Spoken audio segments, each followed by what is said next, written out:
Ang kwento natin ngayon ay tungkol sa masaklap na maaaring maging resulta ng labis na kasakiman o pagkamakasarili. Pero bago natin simulan ang ating kwentuhan, trip nyo ba ang mga ganitong klaseng video? Pwes hindi kayo nagkamali sa aking channel dahil ganitong klaseng content ang aking i-upload. At kung bago pa lang kayo sa aking channel ay huwag niyong kalimutang i-press ang like at subscribe button para palagi kayong updated sa mga video na aking i-upload. Ito nga pala si Sir Gian at simulan na natin ang kwentuhan.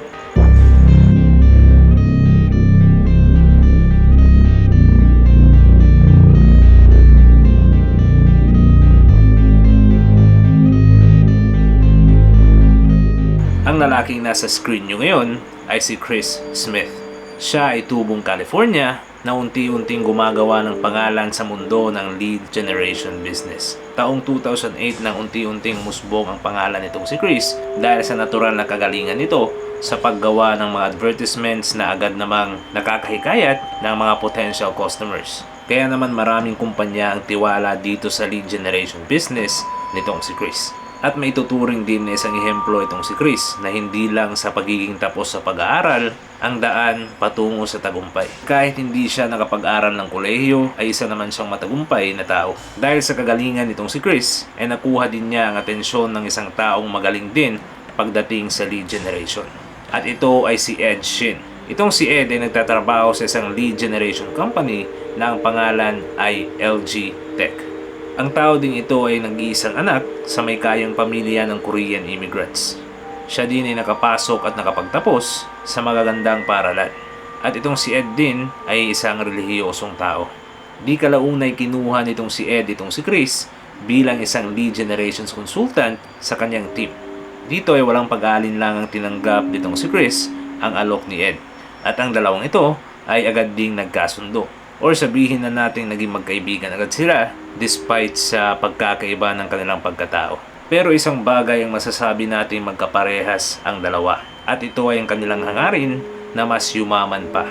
Nung nagtatrabaho na ang dalawang ito sa parehong kumpanya, ay kumita naman sila ng malaki at mas lalong nag-improve ang kanilang skill as a lead generations expert or consultant. Pero na-realize din ng dalawa na mas matutupad pa ang kanilang pinapangarap kung sila mismo ay gagawa ng sarili nilang kumpanya. So ang ibig sabihin lang nito ay iiwan nila ang kanilang magandang trabaho para simulan ang kanilang high-risk, high-reward na plano. At sa sumunod lang na taon ng 2009 ay iniwan na nila ang kanilang trabaho para simulan ang kanilang sariling kumpanya na ang pangalan ay 800 Exchange. At nagkatotoo din ng kanilang iniisip na mas malaki pa ang kanilang kikitain o matutupad ang kanilang pangarap na mas yumaman pa dahil ang kanilang kumpanya ay kumita lang naman ng milyon-milyon. Kahit bago pa lang ang kanilang kumpanya ay lumago agad ito dahil silang dalawa ay magaling pagdating sa lead generation. Sa tinamasa nilang tagumpay at yaman, sa isang banda itong si Chris ay ginamit niya ang kanyang ibang pera para bumili ng bagong sasakyan at bumili rin ng condominium unit na malapit sa beach dahil mahilig siyang mag-surf. At dito ay nakatagpo rin siya ng isang magandang babae na eventually naging kanyang kasintahan na ang pangalan ay Erica, isang magaling na ballet dancer. Pero dito naman tayo kay Ed Shin. Sa laki ng pera na kanyang natanggap, considering na malaki din ang pera na kinita ng kanilang kumpanya, ay instead na gamitin niya ito sa magandang bagay, ay mas pinili nitong pondohan ang kanyang labis na pagparty at pagsusugal sa Las Vegas. Ang akala nating matino, edukado at relihiyosong tao na si Ed Shin ay isa palang malaking sugarol magmula pa nung una. At mas lalo lang itong tumindi nang yumaman na siya. Dahil umaabot lang naman ng daan-daang libo ang kanyang nagagasto sa kada oras ng kanyang pagsusugal. To the point na ginawa na siyang VIP ng nasabing kasinong ito na kanyang pinagsusugalan. Dito ay pinapatambay siya sa isang VIP suite ng nasabing kasino at ang sasakyan na ginagamit sa paghatid at sundo sa kanya ay isang private jet. Hindi tayo sigurado kung alam ba talaga ni Chris na ganitong klaseng tao ang kanyang partner na si Ed. Pero masasabi natin ginagawa na ng dalawang ito ang kanilang mga gusto sa buhay. Pero isang pangyayari ang magpapabago sa buhay nitong si Ed Shin. Dahil sa Oktubre ng parehong taon ay kinasuhan nitong si Ed ng kanyang dating employer which is ang LG Tech ng embezzlement. At nang marinig ito ni Chris ay kumuha agad siya ng abogado dahil sinigurado lang niya na meron siyang legal na proteksyon. Baka kasi siya ang susunod na maging biktima nitong si Ed Shein. Pero nang magkita sila nitong si Ed, ay pinabulaan na naman nito ang mga aligasyon na binabato sa kanya ng kanilang dating kumpanyang pinagtatrabahuan, na ang mga ito daw ay pawang mga kasinungalingan lang. Pero sa mga lumipas na mga araw ay sinubukan din naman nilang magtrabaho ulit dito sa kanilang kumpanyang ginawa. Pero dahil nga sa nasirang tiwala ay hindi naging mabuti ang lahat. Kung kaya pansamantala lang muna nilang ihininto ang operasyon ng 800 Exchange. Mayo ng 2010 ay nahatulan na itong si Ed Shein ng felony embezzlement. Pero binigyan siya ng kondisyon na pwedeng hindi siya makulong basta may sauli niya ang kahit $800,000 lang na pera ng LG Tech. Pero ang problema lang dito ay wala siyang $800,000. Dahil kung titingnan natin, itong si Ed Shein ay matinding sugarol. Ang tanging paraan lang para mabayaran niya o magkaroon siya ng ganitong klaseng pera ay kung ang kompanya mismo nilang dalawa ni Chris ang magpopondo dito. Pero dahil nga dalawa silang may-ari ng kumpanyang ito, ay kailangan niya munang makuha ang approval ng kanyang business partner na si Chris. Pero nung sila ay nagkita na, ay hindi pumirma o hindi pumayag itong si Chris. Ito ay sa kadahilan ng nawalan niya siya ng tiwala at kinakabahan din siya na baka i-take advantage nitong si Ed Shein ang kanyang gagawing aksyon. Pagkatapos nito ay mga ilang araw ding nakipag-usap sa kanyang legal advisor kung ano ang kanyang pwedeng gawin sa ganitong sitwasyon. At sa June 4 ng parehong taon ay nakapagdesisyon na si Chris na makipagkita dito sa kanyang business partner na si Ed Shein. Sila ay nagkita sa kanila mismong opisina at di kalaunay nagkaroon din sila ng isang kasunduan. At ito ay tungkol sa pagbenta ng share nitong si Chris dito kay Ed sa halagang $1,000,000. Sabi pa nitong si Chris na si Ed na daw ang bahala sa kanyang account dahil pwede niya itong gamitin sa pagbayad sa kanyang mga utang. At para din kay Chris ay panalo siya sa kasunduan nito dahil finally magagawa na niya ang kanyang gusto sa buhay. Dahil lang $1,000,000 na kanyang matatanggap kasama na ang kanyang perang naipon ay siyang tutupad sa kanyang dream lifestyle. At mga ilang araw lang ang lumipas ay nag-email na itong si Chris sa kanyang pamilya about sa kanyang planong 3 linggong bakasyon sa South America. Dahil gusto niyang magdiwang ay nagrenta na ito ng yate at kumuha rin siya ng kapitan at saka chef. At ibinalita din niya na nakipaghiwalay na siya sa kanyang girlfriend na si Erica.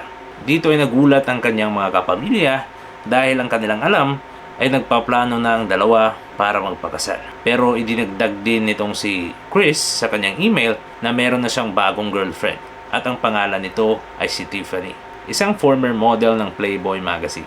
Hindi pinagdudahan ng mga kapamilya ang kanyang vacation trip nito dahil nung una pa lang ay ito na talaga ang gusto nitong si Chris na pag siya daw ay umaman ay gagawin niya itong bakasyon nito. Tulad na lang ng paglayag sa Pacific, pag-surf sa mga beach, etc. Which is natupad at sinisimulan na niya ngayon. So binati at ipinagdasal na lang siya ng kanyang mga kapamilya na mag-ingat at magpakasaya ka sa iyong bakasyon at naway makauwi ka ng ligtas. Pero lumipas na lang ang 3 linggo ay hindi pa rin umuwi itong si Chris sa kanyang kondo. Pero mga ilang araw ay may dumating na isang email at ito ay si Chris. At sabi pa nito sa kanyang email na isa na daw ito sa pinakamaganda at pinakamasayang nangyari sa kanyang buhay. Kung kaya siya ay nakapagdesisyon na maglayag sa buong mundo at mas lalong i-enjoy pa ang nasabing bakasyon na ito. Dito ay pansamantalang nawala ang kaba ng kanyang pamilya. Pero sa mga ilang buwang pagbabakasyon nitong si Chris ay biglang may napansin ang kanyang mga mahal sa buhay sa emails nito. Dahil nabanggit nito sa kanyang mensahe na may pinagdadaanan siyang matinding kalungkutan. To the point na gumagamit na siya ng ipinagbabawal na gamot. Kaya naman naalarma itong kanyang mga magulang at nag-reply sila ng kung pwede ay umuwi ka lang muna dito sa amin kahit pansamantala lang. Dito ay medyo nag-iba ang tono nitong si Chris. At sinabi nito na medyo okay naman at nakaka-recover na siya. Siguro ay kailangan lang niya ng mahaba pang oras ng mag-isa para din mahanap niya unti-unti ang kanyang sarili. Lumipas muna ang 6 na buwan at sa Disyembre ng 2010 ay nag-email na naman itong si Chris sa kanyang kapatid. At sa email na yon ay nag-aalok itong si Chris na kung pwede magkita sila sa Costa Rica upang silang dalawa ng kanyang kapatid na si Paul ay mag-bonding. Sabi pa nitong si Chris na sagot na niya lahat pag dumating na itong si Paul sa Costa Rica. Nakapag-book na rin siya ng kanilang tutuluyan at plano nitong si Chris na mag-surfing sila sa magandang beach ng Costa Rica. Ang petsa ng nasabing pagkikita nila ay sa Pebrero pa ng 2011. At dito ay nawala na naman ang kaba ng kanyang mga mahal sa buhay dahil finally may makakakita na rin na miyembro ng kanilang pamilya dito kay Chris. At naisip din nila na talagang okay lang pala itong si Chris.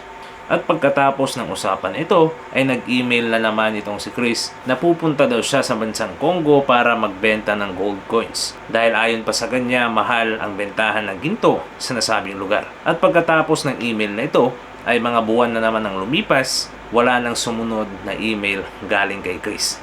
Kung kaya nag-alala na naman ang kanyang mga mahal sa buhay sa bagong sitwasyon na ito. Pero nagsumikap sila na hindi maging negatibo. At napansin nila na sa lumipas na ilang buwan ay talagang matagal lang magpadala ng email itong si Chris. Kaya inisip nila ito na normal lang. At ang ginawa nilang basihan ngayon ay ang pagkikipagkita nito sa kanyang kapatid na si Paul sa bansang Costa Rica. At ito ay sa darating na Pebrero ng taong 2011. At dumating na nga ang buwan ng Pebrero taong 2011. Pero bago pa umalis ng bansa itong si Paul ay minabuti niyang i-check muna ang hotel na sinasabing ipinabook ng kanyang kapatid na si Chris para kumpirmahin o siguraduhin na meron ng nakalaan na hotel accommodation if ever dumating na siya sa bansang ito. Pero nagulat siya nang sabihin ng receptionist ng nasabing hotel na wala daw reservations sa pangalan ng kanyang kapatid na si Chris Smith. Agad na kinontak ni Paul ang kanyang kapatid na si Chris, pero hindi pa rin talaga ito sumasagot o nagre-reply sa kanyang mga email. Kaya dito ay bumalik na naman ang kanilang pangamba tungkol sa tunay na kalagayan nitong si Chris Smith. Pinayuhan din nila itong si Paul na hindi na tumuloy sa Costa Rica. At ang kaso nitong si Chris ay idinulog na nila sa State Department para matulungan sila kung ano ba talaga ang nangyari dito kay Chris sa bansang Costa Rica. Agaran namang umaksyon ang State Department at nagulat ang pamilya nitong si Chris nang lumabas na ang resulta ng investigasyon. Dahil ayon pa dito ay hindi naman talaga lumabas ng bansa itong si Chris magmula pa ng nakaraang taon hanggang sa taon ng 2011. At ayon yan sa record ng passport nitong si Chris Smith. Pero anong ibig sabihin ng mga email ni Chris na nagsasabing siya ay nasa abroad at ini-enjoy ang kanyang dream vacation?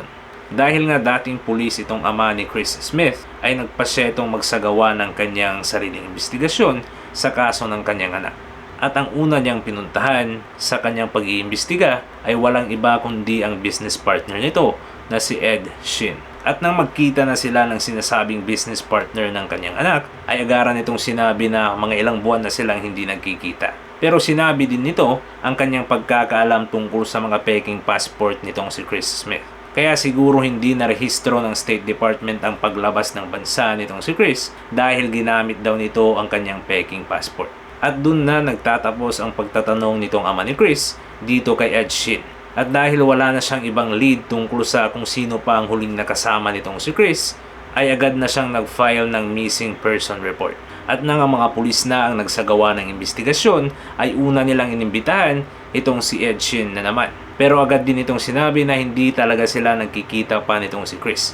Nabanggit din ito ang tungkol sa peking passport ni Chris at dinagdag din nito na nung sila ay huling nagkita ay nagkaroon sila ng hindi pagkakaintindihan. Kaya pagkatapos nun ay hindi na sila gaano nagkakaroon ng komunikasyon at wala na talaga siyang alam tungkol sa kung ano man ang nangyayari dito kay Chris. Sa pagtatanong ng mga kapulisan dito kay Ed ay naging cooperative naman ito o hindi nagpakita ng kahit anong kahinahinala. Kaya agad nila itong inirelease. Dahil dito ay medyo nahihirapan na ang mga kapulisan dahil kung tutuusin itong si Ed lang ang pinakamalapit na tao na maging suspect sa pagkawala nitong si Chris. Pero kung babasehan yung kanilang investigasyon dito kay Ed, ay parang wala naman itong kinalaman. Kaya medyo nahihirapan at naguguluhan na ang mga otoridad dito sa kaso nitong si Chris. Sa kabilang banda naman ay medyo naiinis na ang landlord ng gusali kung saan dating nakapwesto ang 800 exchange. Dahil hindi pa ito nagbabayad ng huli nilang renta, which is $40,000. At ito ay dahil nilipat na nitong si Ed Shin ang 800 exchange dito sa ibang lugar. At kahit na anong contact ng landlord nito kay Ed, ay wala itong natatanggap na sagot. At dahil dito ay nagpatulong na ang landlord niya ito sa isa niyang tenant na isang private investigator. At ito ay si Joe DeLu. Habang maiging nakikinig itong si Joe sa sinasabi ng landlord, ay may pumukaw sa kanyang pagka-investigador. At ito ay dahil sa sinabi nitong pag-imbita kay Ed ng mga otoridad para tanungin tungkol sa kanyang nawawalang business partner. Kaya naman agad na humingi ng pabor itong si Joe na kung pwede ay pasukin nila ang dating opisina ng dalawa. Total ito naman ay bakante.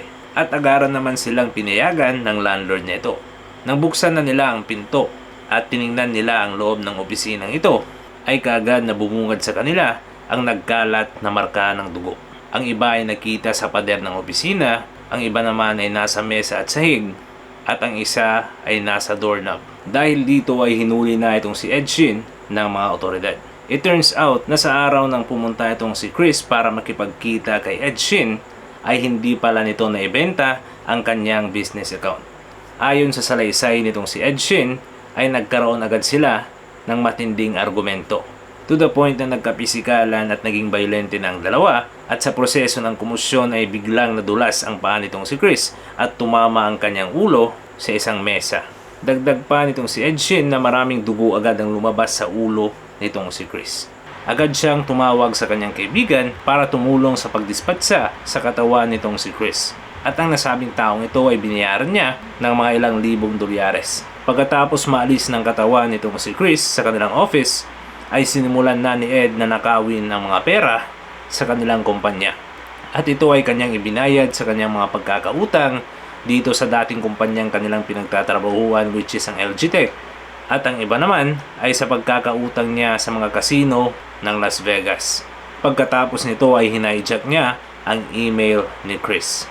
At ang mga natanggap na mga email ng pamilya nitong si Chris na siya daw ay magbabakasyon, nagipaghiwalay sa kanyang nobya, magbebenta ng gold at kung ano-ano pa, ay isa lang palang napakalaking kasinungalingan na ginawa nitong si Ed Shin. Ang rason kung bakit nagawa ito ni Ed Shin ay para palabasin na kung sakasakaling malaman na ng kanyang mga mahal sa buhay na wala na itong si Chris, ay maiisip nila na kinuha nito ang sarili niyang buhay o di kaya ay nakidnap at napatay.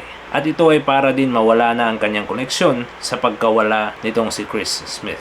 Ang problema nga lang ay hindi gumana o pumalpak ang kanyang plano. At sa mga ilang taong paglilitis dito kay Ed Shin, ay sa taong 2018 tuluyan na siyang nahatulan ng habang buhay na pagkakakulong na wala lang tsansa na makalaya pa. At ito ay dahil sa pagpatay kay Chris Smith, ang kanyang business partner. Ang masaklap pa dito ay hanggang ngayon hindi pa nakikita ang bangkay nitong si Chris Smith. Dahil ayon pa kay Ed Shin ay wala rin siyang alam kung saan dinala ang katawan nito. At doon na nagtatapos ang ating kwentuhan. Kung iyong nagustuhan ang aking video ay huwag niyong kalimutang i-press ang like at subscribe button para palagi kayong updated sa mga video na aking i-upload. Ito nga pala si Sir Gian at hanggang sa muli. Kita-kits.